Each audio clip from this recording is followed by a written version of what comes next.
Look at this mess. I am so sorry.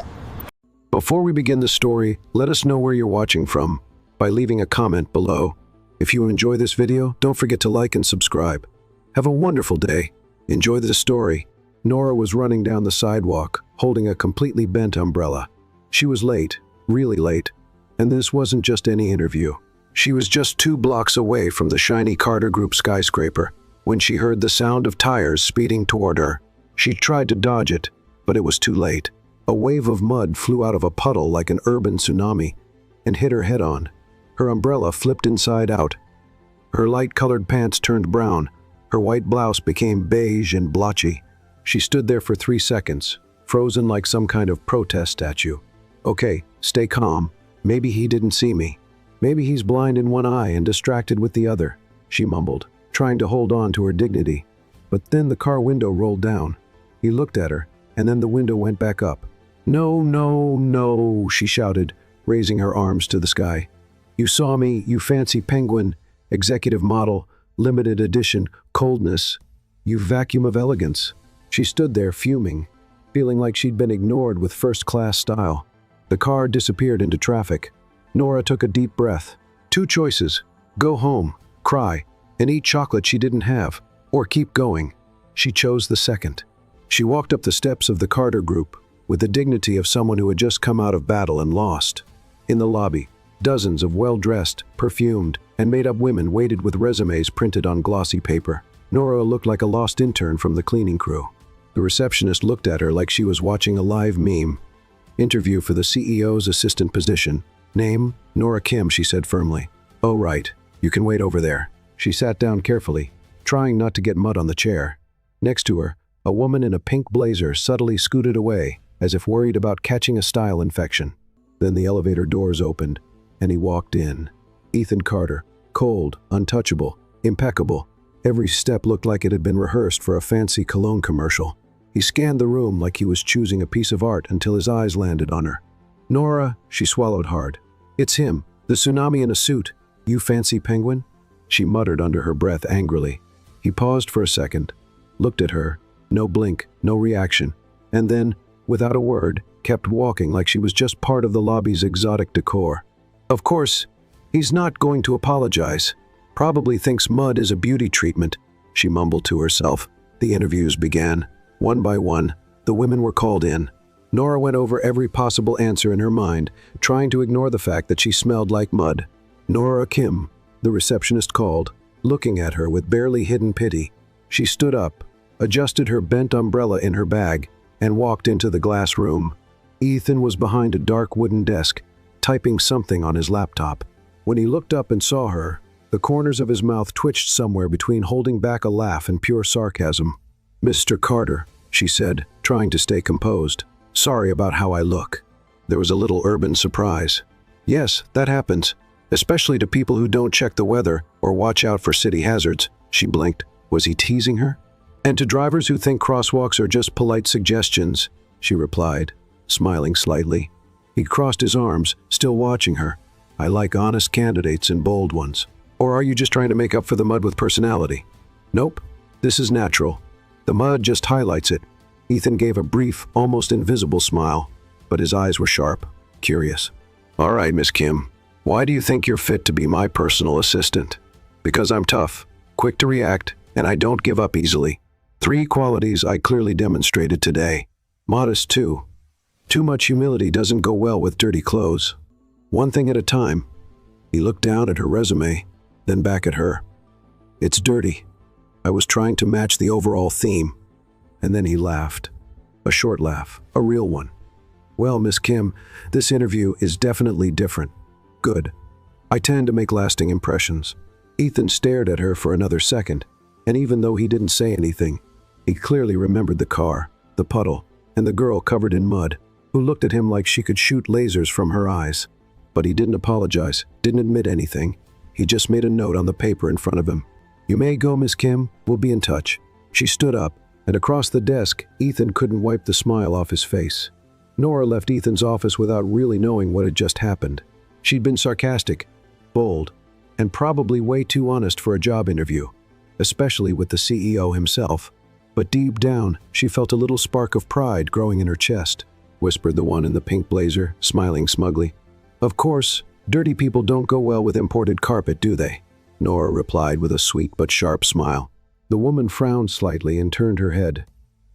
Sitting down again, Nora tried to dry her blouse with a tissue. Everything about her screamed unprepared, the wet clothes, messy hair, stained resume. And yet she felt like something had shifted inside her. Maybe it was just adrenaline, or maybe it was the look Ethan gave her before she walked out. Upstairs, Ethan was slowly spinning a pen between his fingers.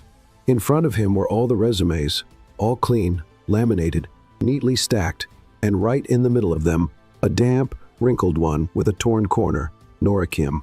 Well, that was different, he murmured, leaning back in his chair.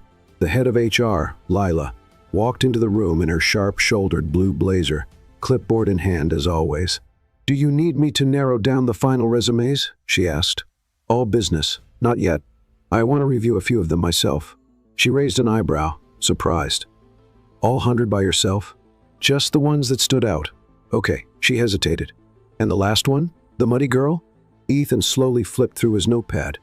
"Which one? The one who looked like she just came back from military training in a swamp?" He gave a half smile. "Oh, that one. Are you actually considering her?" I usually hire based on two things, ability and courage. She seems to have both in abundance." Lila paused dramatically but realized she wouldn't get any more answers. She simply nodded and left. Hours later, the final group of candidates walked out of the building. Nora was among them. No one knew the outcome, but one thing was clear. All of them, except one, had left quietly, standing tall, perfume untouched. Nora walked out laughing to herself, holding her bent umbrella like it was a trophy. The next morning, she was woken up by her phone buzzing. Still half asleep, she picked it up and answered in a raspy voice. "Hello, Miss Kim, this is Carter Group. We're calling to inform you that you've been selected for the position of CEO's personal assistant. Congratulations." Silence. "Miss Kim? Oh yes, of course, I was chosen. Yes, we'll need you here tomorrow at 8 a.m. Please bring your documents." "And I was chosen," she repeated, now shouting. "Yes, miss. Is everything all right?" "Everything's wonderful. I'm great. I mean, sort of, but thank you. See you tomorrow. Bye." She hung up and just stared at the screen, speechless. This has to be a prank. Back at Ethan's office, Lila couldn't hide her curiosity. "You actually hired her?" "Yes." "Why?" "Because none of the other 100 candidates made me laugh. Not once." Lila narrowed her eyes. "Ethan, this is a company, not a comedy club." "Exactly. And someone who can get through public embarrassment and still keep together has more potential than someone with a perfectly typed resume. Or maybe you just like a challenge." "Maybe," he smiled. "Or maybe I'm just bored." The next morning, Nora was standing outside the Carter Group building before 7:30. She wore her best outfit, still just a simple blouse and a business skirt with a small rip pinned in place. Her hair was tied up in a bun that looked ready to fall apart at any moment. "Good morning," she said to the front desk guard with a big smile. He gave her a puzzled look, but let her in. She rode the elevator up, staring at her reflection in the mirror. "All right, Nora. Time to prove you earned this. No falling, no tripping, no soaking anyone." The doors opened, and she was shown to the CEO's floor. A stern-looking woman named Vanessa pointed to a makeshift desk near the main office. "This will be your spot for now. And don't touch anything, not even the coffee." "Understood. But what if the coffee spills on me?" Vanessa didn't laugh. She just turned her back. Nora looked around. Everyone seemed like they walked out of a corporate fashion magazine. She felt like the only extra who read the wrong script. Minutes later, Ethan's office door opened. He stepped out with confident strides and a direct gaze. He stopped in front of the new employee. "Miss Kim, Mr. Carter, you're early. Just trying not to repeat yesterday's grand entrance. You're off to a good start. You're clean." She gave a wry smile. "For now." Ethan turned, but just before stepping into his office, he said without looking back, "Keep up the pace." She blinked, surprised. "Sorry." He had already closed the door. In the break room, two employees spoke quietly. "Did you see she got hired? The mud girl? Really? They say she told Ethan a few hard truths." And he laughed. He laughed? Exactly. "Wow. You think she's related to him or a secret girlfriend?" "I doubt it. That one. She looks like trouble. And Ethan doesn't do well with trouble, right?" I bet she won't last a week. Back at her desk, Nora opened her new notebook and scribbled on the first page. Day 1, still not fired. I'll take it. She had no idea the real test was still ahead. Nora's official first day as the CEO's personal assistant began with one goal: not mess anything up, at least not before lunch. Her resolve lasted exactly 11 minutes. It all started with the coffee. The tray was steady. She was focused. The carpet was slippery, and the heel she borrowed from her cousin caught on the hem of her pants. The sound of the cup crashing echoed down the hallway like a clumsy orchestra. Everyone stopped, including Ethan, who was in a meeting with 2 Japanese executives. He slowly turned his head toward the scene, and there she was, frozen, coffee everywhere, wishing she could dig a tunnel to Japan and disappear. "Good morning," she said, raising a thumbs up. Ethan said nothing. He simply closed the glass door to the meeting room with surgical calm. His look, however, promised revenge through spreadsheets.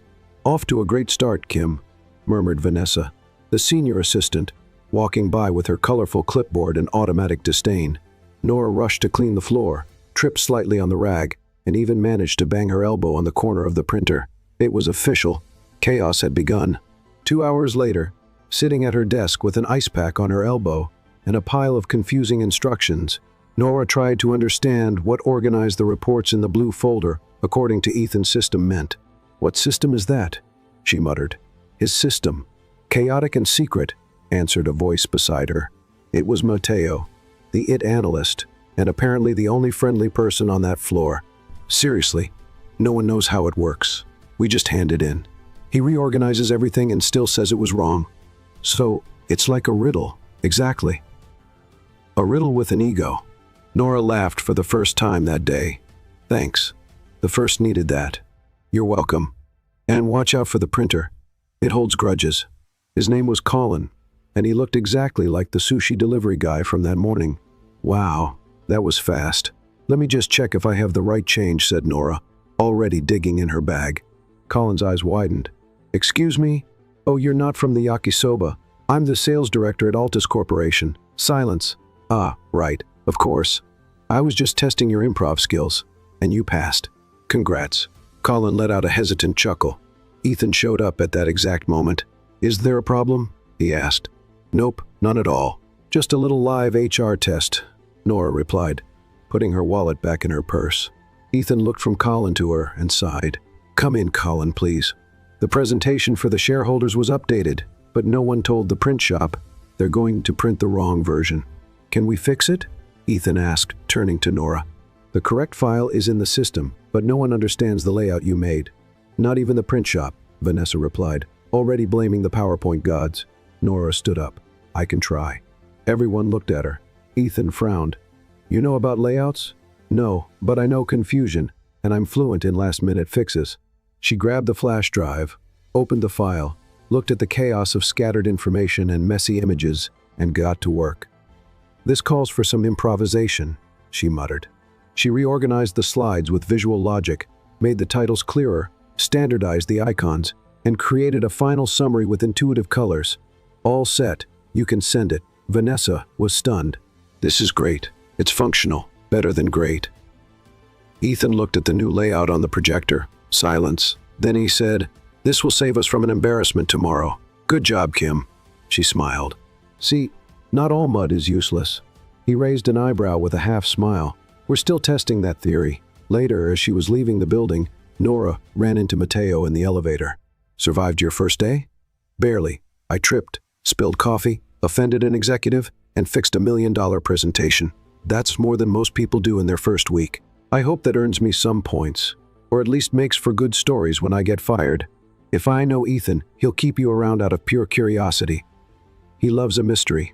Nora laughed, but she was thoughtful. Ethan hadn't yelled, hadn't humiliated her, and he even acknowledged her effort in the end. Actually, he seemed more amused than upset.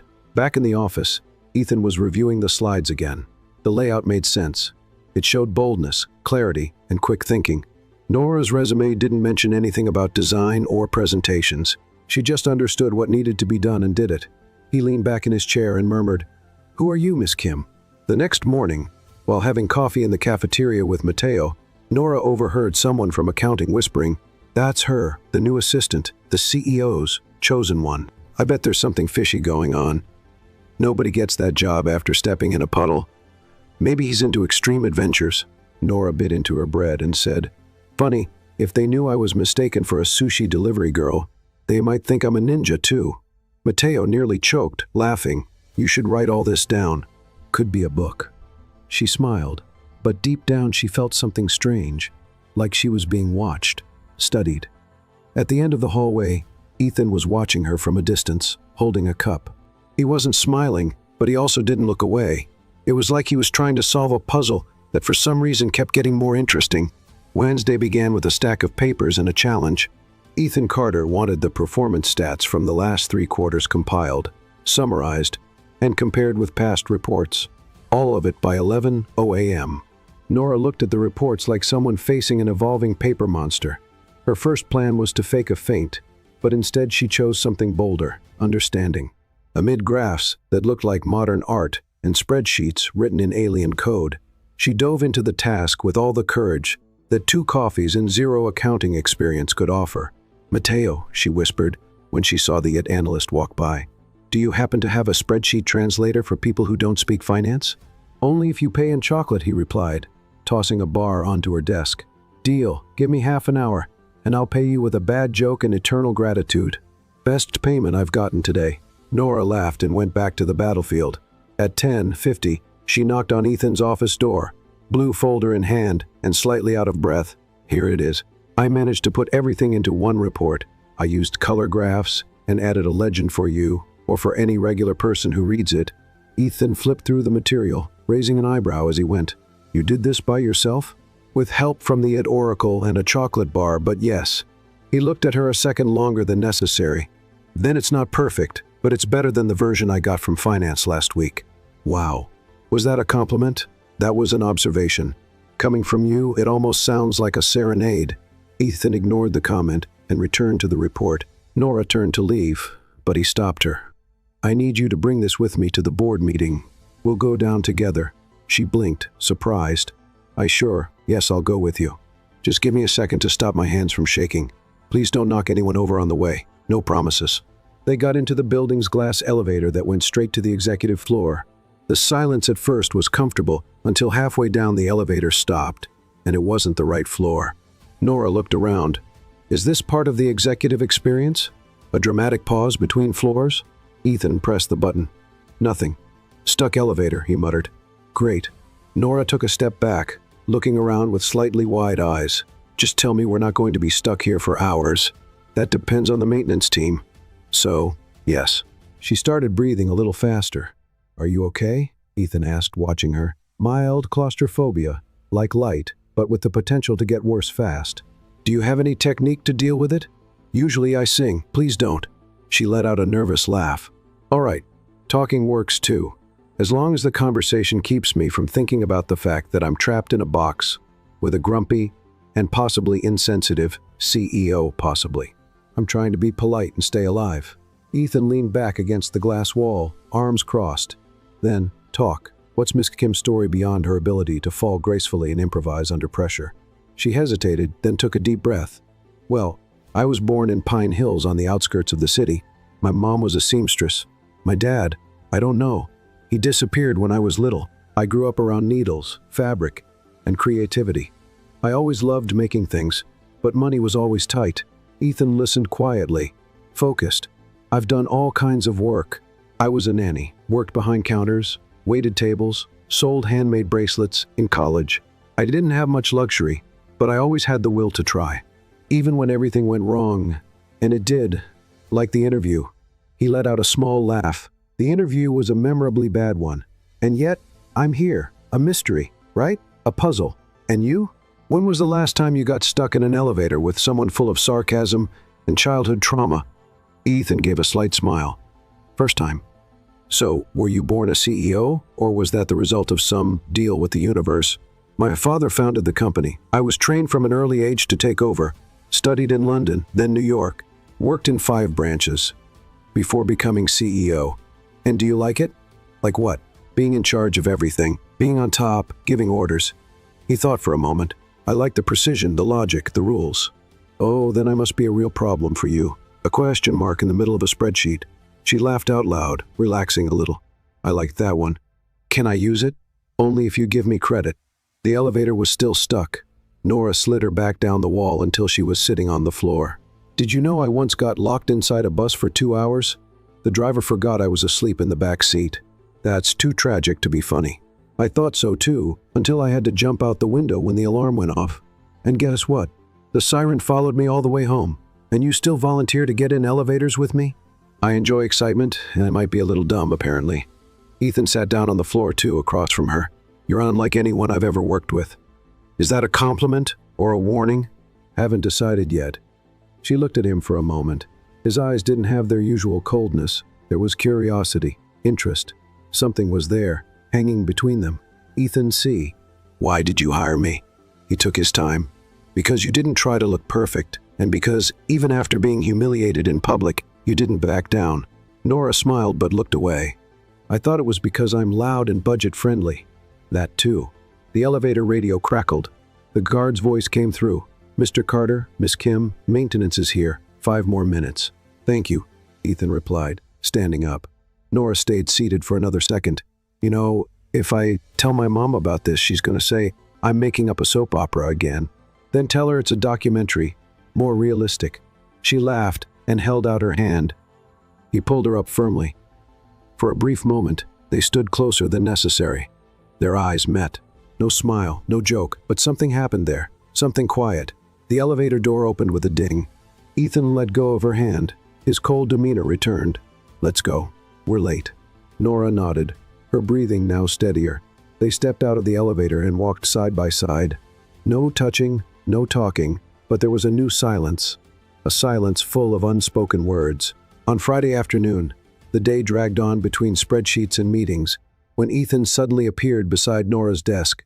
He rarely walked through the departments, but there he was, as quietly impressive as ever. Miss Kim, he said, just as she accidentally knocked the cap of her pen onto the floor. Oh yes, she replied, bending down to pick it up with as much dignity as one can to have while bumping their forehead on the desk. I have a business dinner tomorrow night. I need someone from the team to come along and handle some materials during the reception. Nora blinked. A business dinner? Exactly. It's a presentation for shareholders. I need someone efficient to take care of the behind-the-scenes details, preferably someone who won't spill the wine. She raised an eyebrow. So, you're inviting me to dinner?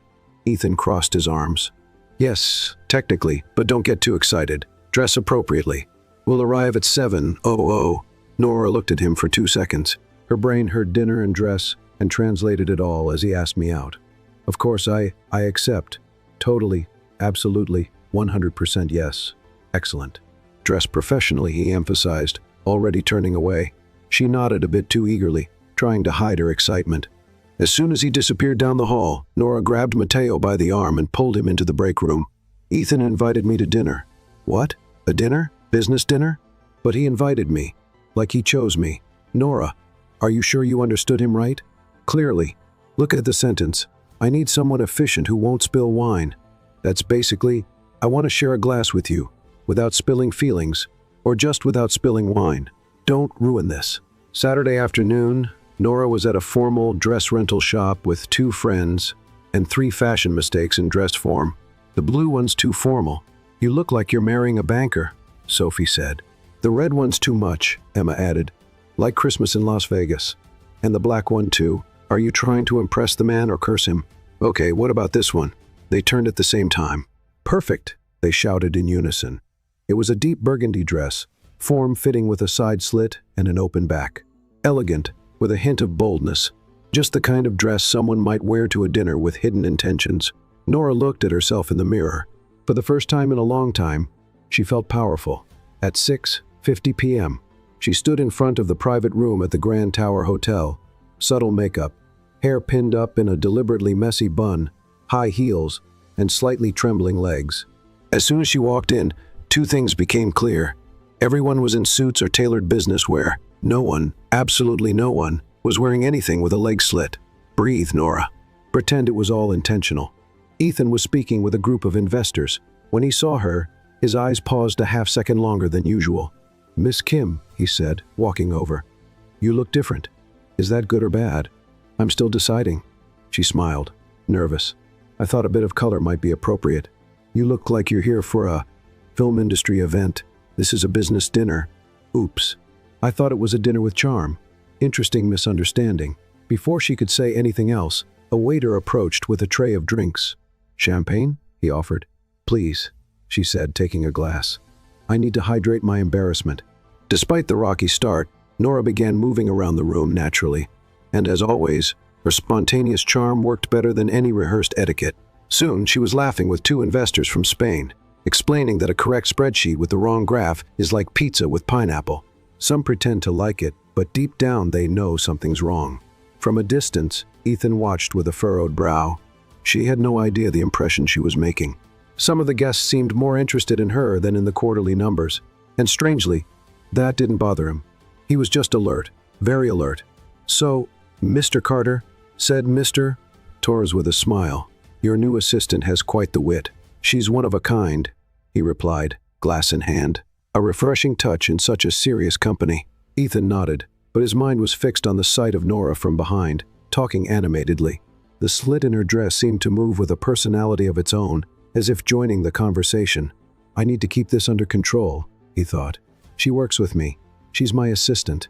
But something about her carefree attitude, her light laugh, the sparkle in her eyes, disarmed him in a way no spreadsheet ever had. Nora, meanwhile, was starting to realize that maybe, just maybe, she had misunderstood the invitation. "So, you manage all the behind-the-scenes work for the event?" asked an elegantly made-up woman. "Oh no, I'm just here to help Mr. Carter with a few administrative tasks." "I see. And does he usually bring assistants like you to important events?" She swallowed hard. "Like me, how?" The woman smiled, and Nora understood everything. The truth hit like a rock in her stomach. "Oh dear, this isn't a date," she muttered, taking another sip from her glass. Later, as they were packing up the presentation materials and the guests were starting to leave, Ethan walked over with a slight smile. "You managed not to spill your wine. That's a plus. But I spilled some wrong impressions. Does that cancel it out? In my company, if no one gets hurt, it's a success." She laughed, feeling relieved. "Okay, I'll admit it. I thought it was a personal invitation. What if it was?" She froze. "What? What if it was? Would you have said yes?" She looked at him for a moment without replying right away. Then she smiled without answering. "If you want to know, next time invite me in a clearer way. Where I'm from, LETs, have dinner, usually means there'll be music, dessert, and maybe even some drama." Ethan laughed for the first time that evening. A real laugh, easy and genuine. Nora watched him, surprised. "You should do that more often. Laugh. Be more human. It suits you much more than that suit and icy stare." He looked at her for a second, as if saying something without words. "Thank you for today, Miss Kim." "You're welcome, boss." He turned to leave. She stood still, looking at her empty glass. Deep down, she knew something had shifted, and it wasn't just the dress slit getting attention. By Monday, back at the office, Mateo leaned in and whispered, "So, the dinner? It was a work event. Formal. No romantic music, no vibe, nothing. And I survived. Dignity slightly bruised, but still alive. And him? Did he say anything?" Nora looked toward Ethan's office, whose door had just closed. "He's different. What do you mean?" He smiled and gave me a compliment without sarcasm. "I almost called the hospital. That's serious. Very serious." She smiled, but something inside her was stirring, as if the game between them had changed, as if now both of them knew the line between personal and professional was starting to blur. And honestly, she didn't know if she wanted to erase that line or cross it at full speed. On Tuesday morning, the office coffee seemed more bitter. Or maybe it was the mood on the executive floor of Carter Group that had changed. Since the Saturday dinner, people had been looking at Nora a bit longer, more carefully, with a bit of suspicion. She noticed it when she walked into the break room and saw two women from accounting stop talking as soon as she entered. They tried to cover with a fake smile, one of those smiles you give when you've just been caught gossiping. "Good morning," Nora said cheerfully. "Good morning," they answered together, but with a tone that sounded more like, "Why are you still here?" Nora pretended not to notice. She grabbed her coffee and walked back to her desk. But as soon as she opened her email, she realized the tense atmosphere wasn't just in her head. "Miss Kim, please review the report you sent yesterday." Mr. Carter said the presentation was too informal. Signed, Vanessa. She rolled her eyes. Too informal? I just used a title, a subtitle, and a color that doesn't hurt your eyes. Mateo, walking by, noticed her expression and stopped. "What's up? Has the Let's Bring You Down started already?" "Looks like it. Starting with the classic, 'You're not good enough. Watch out for Vanessa. She's got connections and sharp claws and perfume that smells like resentment." Mateo laughed. "Yep, keep cracking jokes. That's how you survive around here." Inside the CEO's office, Ethan was reading reports when Vanessa walked in with her colorful tablet. About Miss Kim, she began in her usual sweet but poisoned tone. "What about her?" he asked without looking up. She's getting too much attention, especially from the shareholders. She did her part at the dinner, kept everyone entertained. That's a plus, of course. But some people are talking. The way she dresses, how she talks, how she interacts with you." Ethan put down his pen. Now he looked straight at Vanessa. "Are you telling me that an efficient, friendly, and spontaneous assistant is bad for the company's image? I'm saying it might be a little too soon for so much freedom and visibility. I'm not asking for your opinion on who I hire, Vanessa. She's doing a good job." Vanessa hid her irritation behind a tight smile. "Of course, I'm just looking out for your image." Ethan turned back to his papers, ending the conversation. But Vanessa already had a message ready on her phone and the perfect ally for what was coming next. That same day, Nora was called by one of the executives from the partnerships department, Marcus Velas. Tall guy, fake tan, always in a suit, 3 sizes too small. "Miss Kim," he said, beckoning her with one finger, as if calling over a waitress. "I need a favor. Urgent." "Of course. How can I help?" "I have a meeting with South Korean investors. I need you to translate a few slides and prepare the room. But don't tell anyone. It's confidential." Nora found the secrecy strange but nodded. "All right. Send me the files." She spent the afternoon organizing everything, adapting the material until Mateo quietly walked into the room. "What are you doing with the Horizon project files?" "What do you mean?" "This material is confidential, and for directors only. You're not supposed to be touching it." Nora's eyes widened. "Marcus asked me to." Mateo paused for a second. "Nora, this might be a setup." She felt her stomach drop. "Oh my God. Was I stupid?" "No, you were naive. And around here, that's pretty much the same thing." That night, Ethan called Nora into his office. "Come in. Close the door." She did. His tone was sharp. He stood by the window, facing away. "Explain why you accessed confidential board documents without authorization." "I was told to help with Marcus's presentation. He said it was urgent and confidential." "And you didn't find it odd that this came from someone who's not even in your department?" "I thought it was strange, but I wanted to prove I was capable, that I could do more." Ethan took a deep breath. This could have jeopardized a contract. A confidentiality clause was breached. They could use this against us. "I didn't know." "Exactly. Because you didn't know, you should have consulted me." She stayed silent, then lifted her chin. "So now I'm a problem." "No, you're impulsive and in a delicate position. You need to understand that not everyone plays fair here." "Then tell me, who wants to bring me down?" "Almost everyone except me." She blinked. "Is that supposed to be a compliment?" "It's a warning." She crossed her arms, annoyed. "If you regret hiring me, just say so. I'll leave right now, and you can replace me with another corporate Barbie." "No one told you to be different. And since when is being different a threat to the company?" "Since people started getting scared of being replaced by someone without the right pedigree, but with real talent. They stared at each other. There was tension, frustration, but also respect. "So, what do I do now?" she asked, calmer. Ethan stepped closer to the desk. "Prove you belong here, but be strategic. Less impulsive. That's going to be hard." "I'm all impulse, I noticed." She grabbed the folder with the reports. "If I get fired, I at least want the right to say goodbye with a song. As long as it's not evidence, that was my first choice." He smiled, unintentionally, and she saw it. "Good night, Mr. Carter." "Good night, Miss Kim." She left, closing the door gently behind her.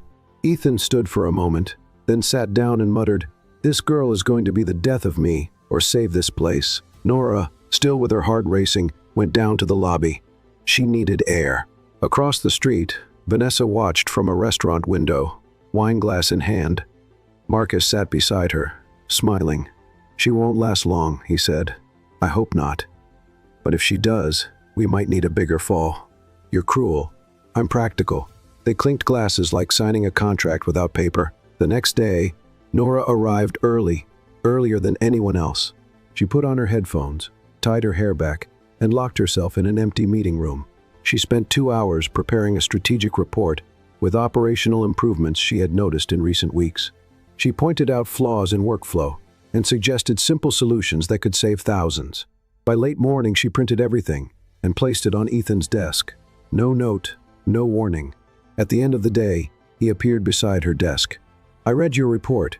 She looked up, tense, and impressive, really. Was that a compliment? "But let's keep it between us. I don't want the company thinking I'm going soft." "Too late. I saw you smile yesterday. Fake news." She laughed, and so did he, just for a second. Then Ethan turned and walked back to his office, and Nora stayed there, smiling to herself, because despite the traps, the gossip, and the risks, she knew one thing: he was starting to believe in her. And maybe, just maybe, that was more dangerous than any sabotage plan.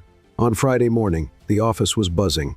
The most anticipated fashion event of the season, the Carter and Trends Showcase, was happening that evening. And to everyone's surprise, the one in charge of coordinating the internal logistics was none other than Nora Kim. "Me?" she asked, holding the event schedule folder like it was a wasp's nest. "You. Ethan wants you to handle backstage management, staff coordination, and scheduling with the vendors," Lila from the events team explained. "He said, you have a certain talent for handling chaos." "Me? Chaos? That's ridiculous," Nora replied, right as she dropped both her pen and water bottle at the same time. By early afternoon, she was already at the event venue, a large renovated warehouse in the Liberty District. Lights, cables, spotlights, models running in high heels, flying hangers. It was the usual fashion show mayhem. Clipboard in hand, Nora was doing her best to keep things under control. She was checking service orders, model entrances, music cues, and speech timings.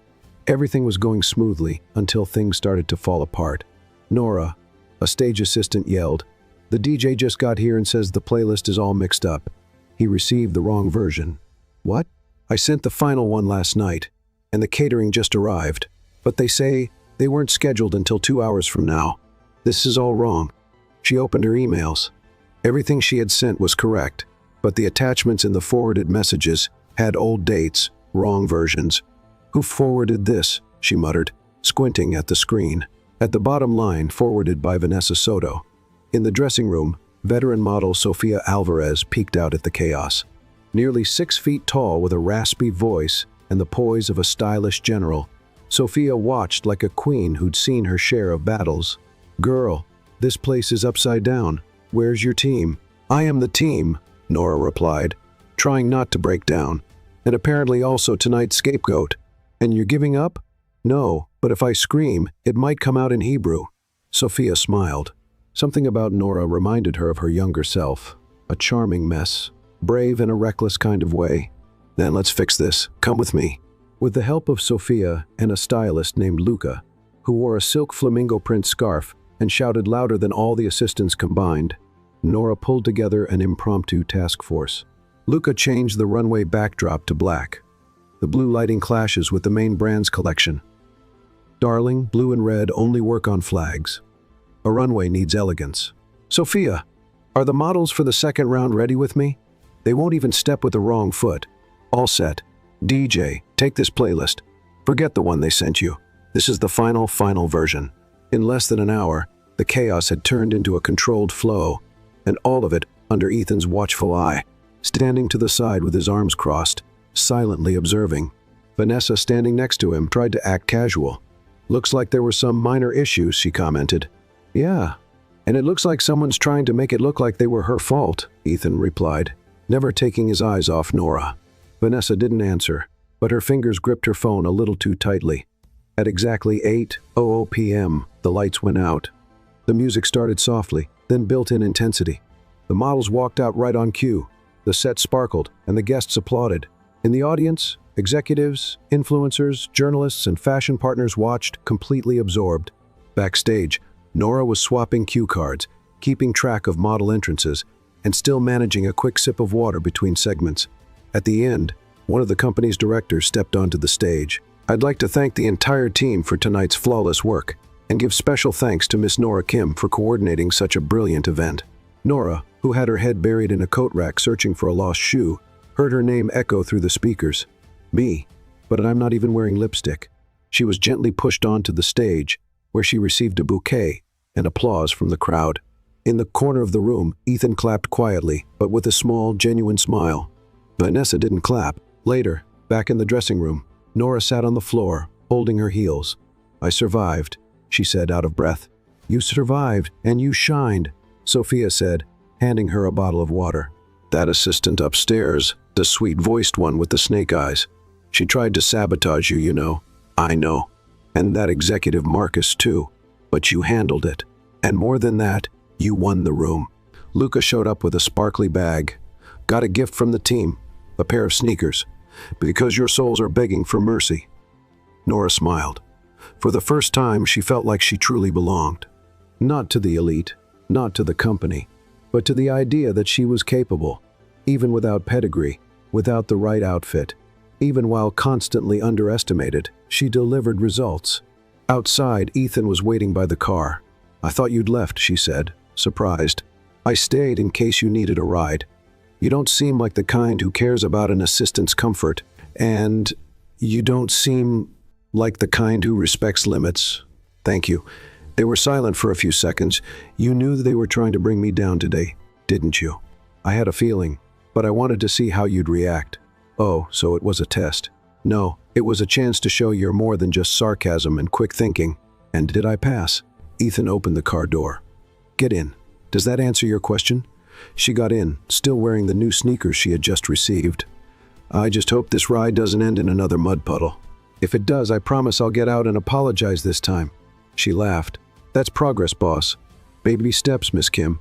As the car moved through the quiet city streets, they sat in silence. But it was a comfortable silence, as if no words were needed to say, "Something's different. Something's growing." And for the first time, Nora wasn't afraid of it. But something in her eyes had changed. A mix of exhaustion and that kind of sparkle that only shows up when someone starts to believe, even secretly, that they're finally on the right path. Ethan asked for more every day, and she, unable to say no, delivered everything with a tired smile. On Wednesday at 2:37 p.m., she was typing an email for the third time because she just couldn't remember the right words. The world around her started to spin slowly, like a silent carousel. The letters danced on the screen. She blinked hard, then she blinked again. The next thing she felt was the cold floor. "Someone get Ethan," Matteo shouted, already kneeling next to her. She fainted. "Somebody get water, sugar, a doctor, a helicopter if you can." Ethan got the news in the middle of a meeting with investors and didn't even finish his sentence. He just stood up, left the room, and went down the stairs quickly and silently, leaving behind a trail of tension. When he arrived, Nora was already waking up, sitting in an armchair with a glass of water in her hands and a blanket someone had found. "What happened?" she asked, still dizzy. "You fainted," Matteo said, "right in the middle of your sentence, literally." Ethan came closer. He didn't say anything, just watched. "I'm okay. Since the day you got splashed with mud and walked into an interview, smiling like it was the best thing that ever happened." Nora looked away. A strange warmth crept up her neck, but she said nothing. Ethan's place was at the top of a building in one of the city's most upscale neighborhoods. "No one's going to bother you," he said, opening the door to a room with a view of the park. "Wow, this is the guest room. It's the room no one uses. Today it's yours." "Okay, but I don't have clothes, no toothbrush, not even my cow print pajamas." He gave a slight smile. "There are t-shirts in the closet. CEO pajamas, they'll do," she laughed. "Promise you won't sue me if I use one of your shirts as a dress." "I promise, as long as you don't use it as a cleaning rag afterward." She walked into the room and closed the door.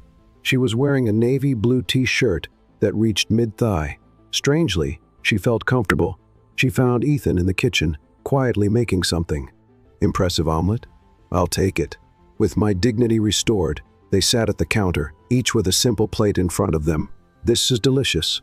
Honestly, thanks. I trained with the most demanding French chef of all." "Really, YouTube?" She laughed out loud. "Okay, now I believe it. Ethan Carter is human. I always was. You're the one who put that armor on me. No, you showed up wearing it. I just tried to find the buckle. Ethan watched her for a few seconds. Her face was calmer now, her hair loose, her skin still pale but glowing. Why didn't you tell me you lost your mom so young? He asked in a softer tone. Nora took a deep breath. Because everyone loses someone, and I didn't want it to be an excuse. I grew up with my mom as my whole world. When she was gone, I promised I'd be strong, that I'd do something good for me and for her, and you're doing it. She smiled, but her eyes welled up for a moment. Some days I wake up thinking I am, others not so much. I understand. Have you lost someone? My brother, younger. Car accident. I was 21. He was 17. The silence that followed wasn't heavy. It was respectful, almost like a shared moment. Is that when you turned into this efficient robot? She asked with a sad smile.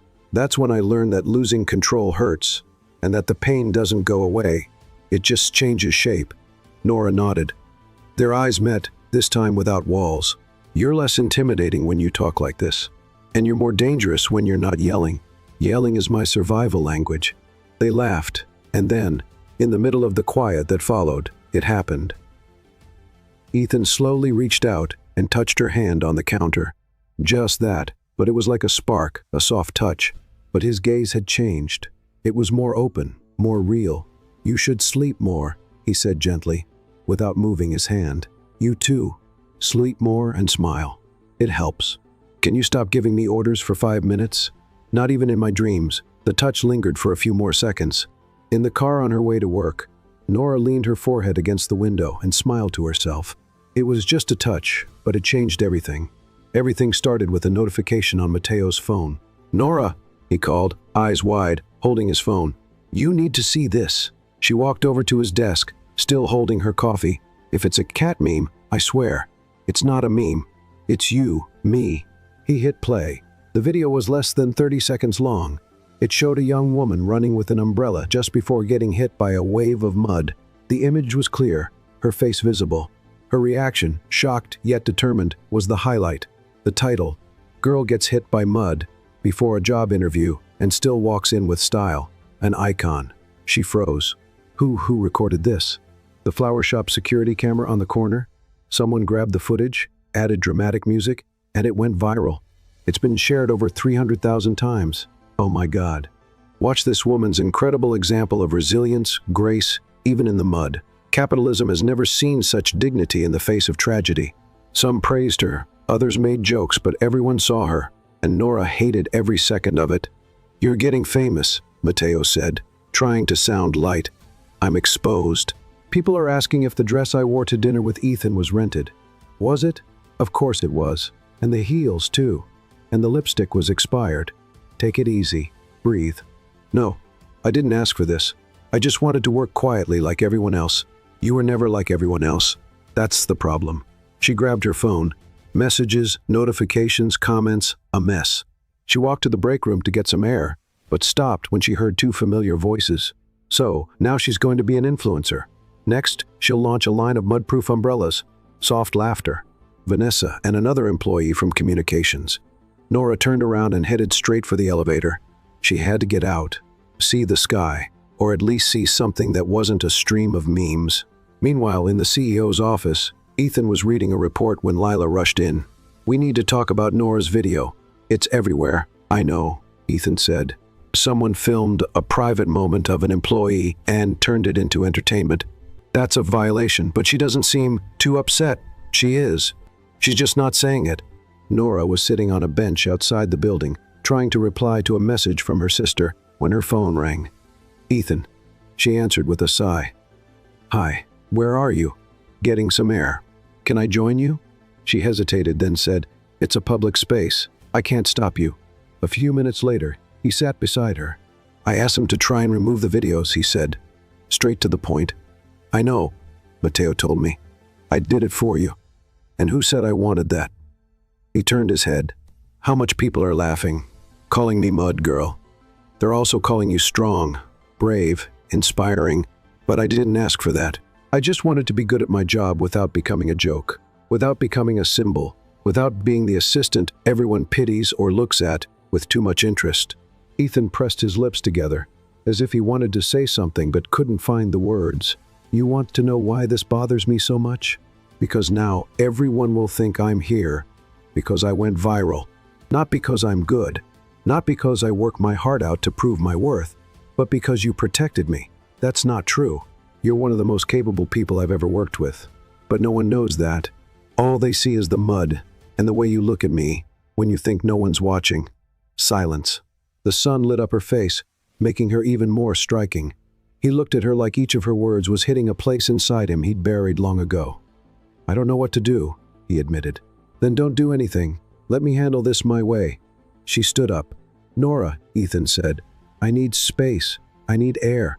I need to remember why I came here in the first place. Was it because of me? She stopped, surprised. He also looked surprised that he'd said it out loud. I came for me, but maybe I stayed because of you. And with that, she walked away. Inside the elevator, Nora closed her eyes. She was shaking. She didn't know if it was from being so exposed, from the argument, or from that unexpected question. Deep down, she knew she was getting involved. That the touch in the kitchen hadn't just been for comfort. That the glances, the quiet smiles, the long silences had already said what neither of them dared to admit.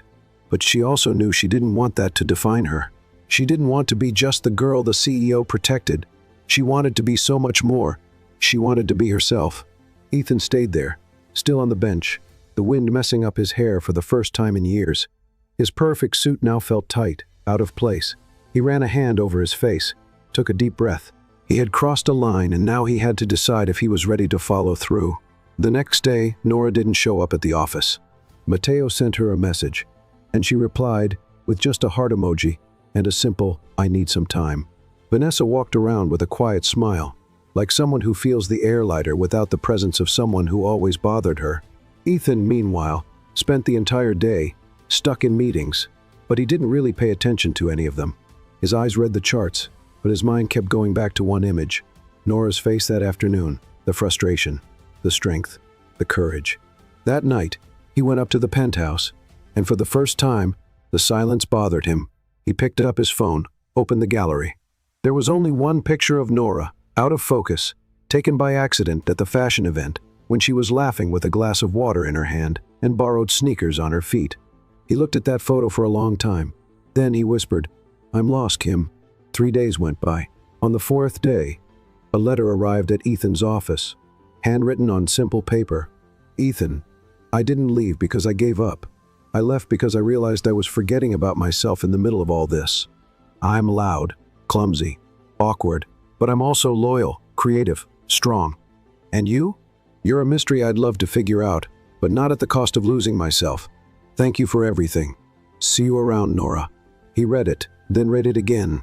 He got up, grabbed his keys, and walked out of the building without saying where he was going because he knew. He knew that see you around could still turn into stay, but only if he had the courage to, for the first time, fight for something that wasn't written in a contract. In the days following her departure from the company, Nora rediscovered silence.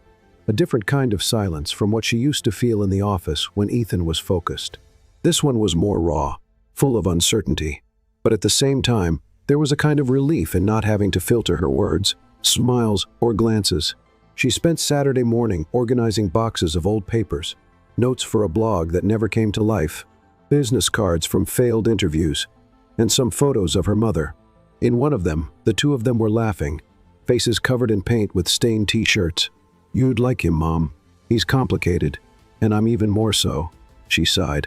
It was impossible not to think about Ethan, about the way he looked at her, the way his voice softened when he spoke quietly, the way he held her hand in the kitchen, the way he read the letter.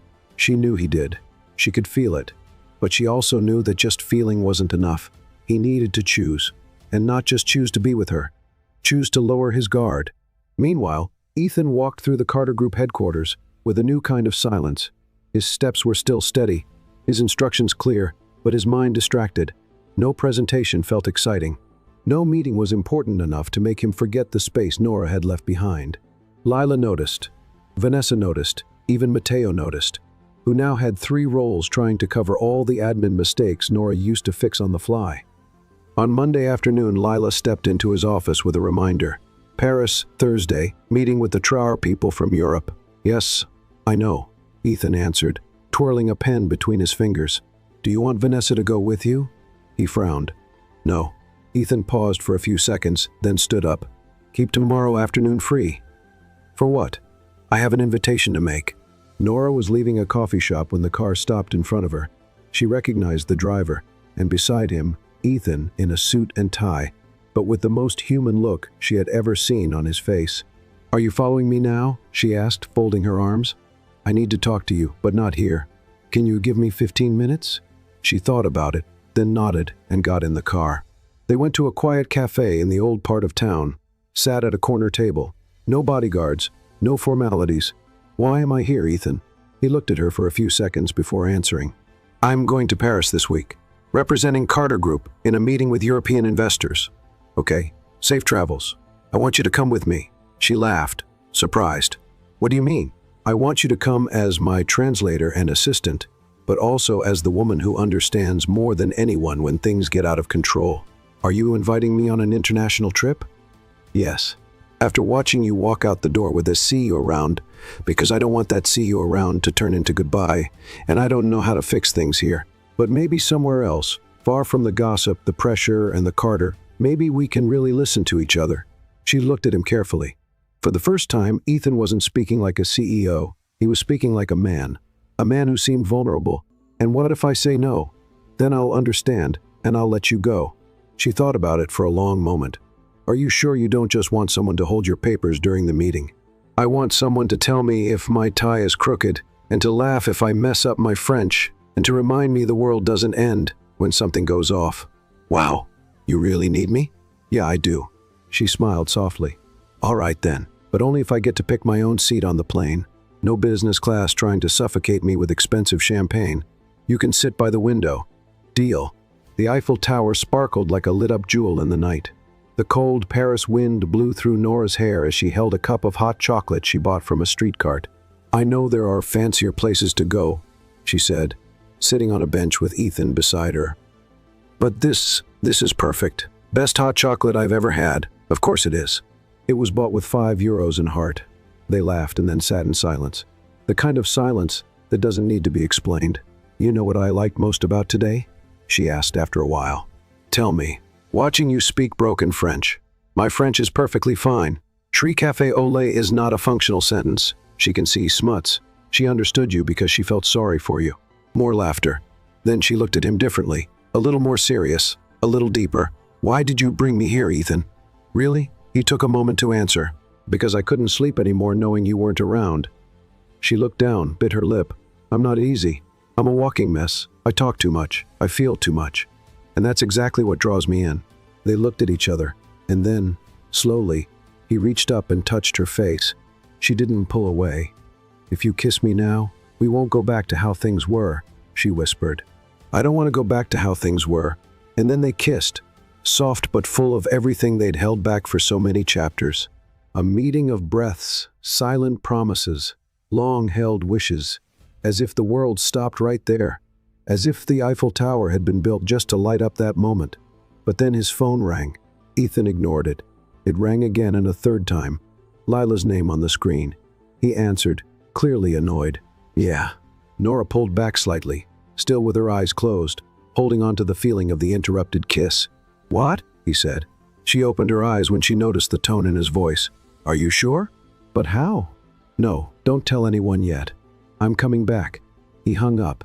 His face tense again. What happened? She asked. A complaint. They're saying you were hired because of personal ties. One of the shareholders is calling for a formal investigation. She froze. This is about the video, the trip, about me. This is about fear. Fear of someone like you being where you are. And what are you going to do? Fight. For me, for you, for us. She swallowed hard. And if it doesn't work, then we find another path together. He held out his hand. Do you trust me? She took it. For the first time. I do. Back at the hotel, they spent hours talking about everything. The future. Whether or not to go back. How to handle the growing corporate Cold War. But something had changed. They weren't running anymore. Not from themselves, not from each other. They were together. And that changed everything. It felt strange to return to Carter Group after Paris. The world outside still felt enchanted, full of light dancing on the Seine, hot chocolate in paper cups, and whispered confessions in uncertain accents. But inside the mirrored glass building, reality was cold, formal, heavy. As soon as Ethan and Nora walked through reception, the whispers started. Hidden smiles, sideways glances, conversations cut off mid-sentence. They took the same elevator, but in silence. This time, there was no power outage. What froze them now were the consequences. "You sure you want to come up with me?" he asked, eyes on the numbers climbing the panel. "I'm sure I don't want to pretend anymore." He nodded. And in that small gesture, as much was said as in any long speech. In the executive meeting room, the atmosphere was tense. 3 board members, Lila, 2 lawyers, and Vanessa, sitting in the back with her legs crossed, watching with the look of someone waiting for the exact moment to flash a poisonous smile. "Mr. Carter," one of the board members began, "we received a formal complaint claiming Miss Kim was hired based on a personal relationship, not on professional qualifications." "That's not true," Ethan replied calmly. "She was hired after a standard interview. Clearly the most capable among the candidates, even after the initial incident, especially because of it. She showed resilience, quick thinking, and character." A quiet murmur rippled through the room. "Ethan," said another board member, "our main concern here is how the company's image is being affected. Employees are talking, partners are asking questions, shareholders are putting on pressure, and the viral video only made things worse. I understand, but her competence speaks for itself." "And what about your personal relationship?" Silence. Nora, who had been sitting quietly in the corner, stood up. "May I speak?" The board nodded. She walked to the center of the room, standing tall. "I'm not here because of a relationship. And if anyone here thinks I was given special treatment," she looked directly at Vanessa, "sorry, but I have worked harder, fought harder, and delivered more than many people with fancy last names and tailored blazers." Vanessa looked away. "I never asked for special privileges. And if the presence of a woman with a strong voice and ideas that don't follow the usual mold makes people uncomfortable, maybe the problem isn't the video. It's the mirror it's holding up to you." The silence in the room grew heavier. Ethan looked at her as if he wanted to applaud, but he knew she didn't want applause. She wanted respect. The board president cleared his throat. "Until the investigation is complete, we suggest Mr. Carter temporarily step down from his executive duties." "This is ridiculous," Ethan said. "It's necessary for the integrity of the company." Ethan leaned back in his chair and took a deep breath. A dangerous pause. Then he nodded. "Very well, I'll do it, but only until everything is clarified." Hours later, the news had already spread. Ethan Carter was stepping down for now. And along with that came a wave of rumors about Nora. The same faces that once praised her were now whispering in corners, laughing behind her back, avoiding eye contact. "This isn't fair," Matteo said, slamming his hand on the table. "You didn't do anything wrong." "It doesn't matter," Nora replied. "In this place, perception is reality, and my image has already been painted with the wrong colors. You're just going to let this happen?" She looked at the office door, then at the folder of reports on her desk, finally at the badge hanging from her neck. "No, I'm going to make the only right decision." Ethan was in his penthouse, staring out at the city through the window, when she arrived. She wore simple clothes, her hair tied back, but her eyes, they were clear and firm. "I came to say goodbye." He turned instantly. "What?" "I resign today. Nora, I don't want you to be pushed aside because of me. I don't want to be used as anyone's shield or weapon. This us didn't start the way it should have, but I want it to continue the right way." "And, walking away is the right way? It means stepping back before we get swallowed by a system that doesn't understand what we feel." "I know what I feel, and I do too. But this isn't about feelings right now. It's about protecting you, the company, us." Ethan stepped closer. His eyes were red. "You're leaving me." She placed her hand on his face. "I'm leaving the job, not you. And what if I want both?" She gave a soft, sad smile. "We all want everything, but sometimes we have to choose what saves us first." He held her hand. "I don't know how to do this without you. You do. You just forgot for a while." They stood there, close, breathing the same air, heart to heart. "And after this," he whispered, "what happens to us? We'll see.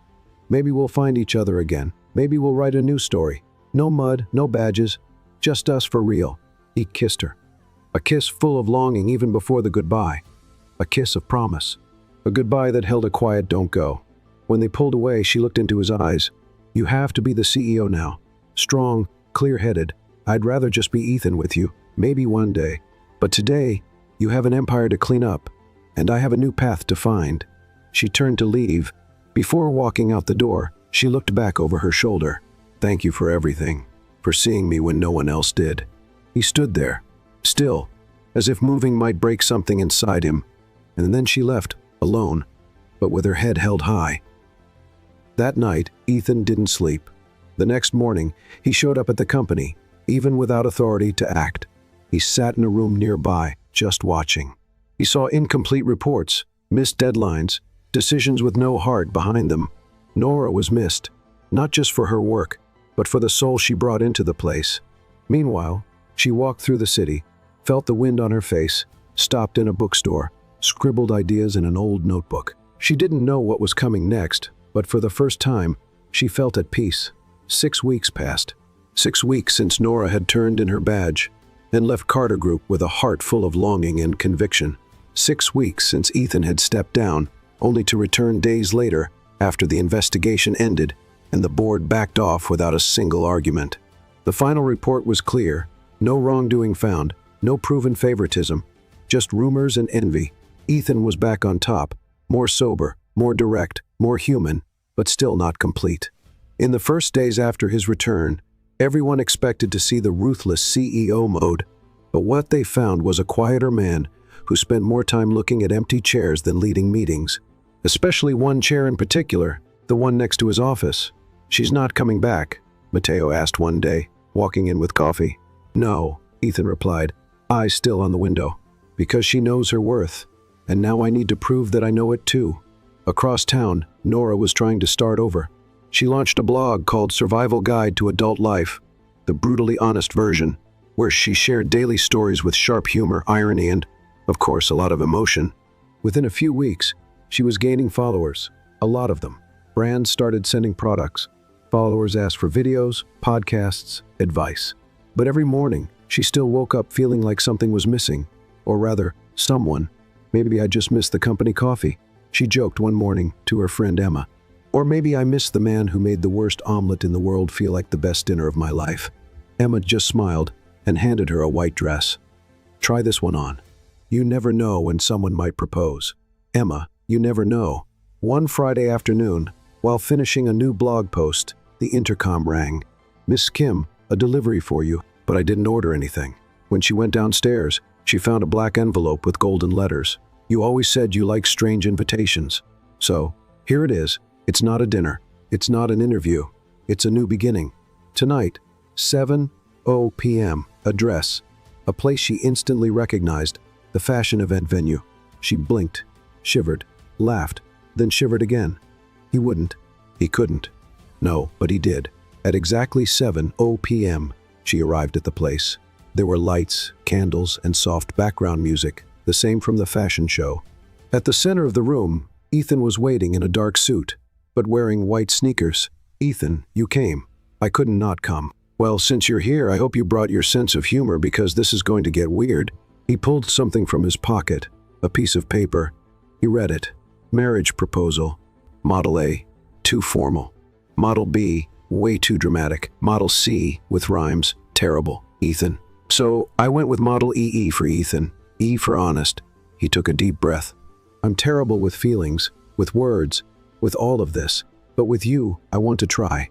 Every day, even when you talk too loud, even when I mess up recipes, jokes, and decisions. Nora was already crying. I wanted to fight for space, under the blanket, argue about which show to watch, laugh with you at your own disasters, and protect you without making it seem like you need saving. He got down on one knee. Will you marry me, Nora Kim? With or without an umbrella? She looked at him, laughed through tears. With an umbrella, but only if I can throw mud at the bouquet. He smiled. So that's a yes? It's a yes, you clumsy CEO. He put on the ring. Simple, delicate, with a small blue stone in the center. And they hugged as if the whole world fit in that moment. The wedding happened a month later, and it was anything but traditional. Instead of an altar or runway, instead of a wedding march, a romantic comedy soundtrack. Matteo was the master of ceremonies. Sophia, the veteran model, planned everything. Luca, the stylist, made the dress, and Vanessa was invited. But no one could say whether she showed up or not. Everyone was too busy getting emotional. "Do you promise to keep laughing at my bad jokes?" Ethan asked, holding Nora's hands. "I do, even when it hurts. Do you promise to wake me up when I get too CEO and not enough human?" "Only if I can throw a pillow at you." "Deal." They exchanged vows as the sun went down. Guests cried, laughed. Some did both at once. When it came time for the "You May Kiss the Bride," Ethan smiled. "May I? Only if you promise to do it every day." "I promise.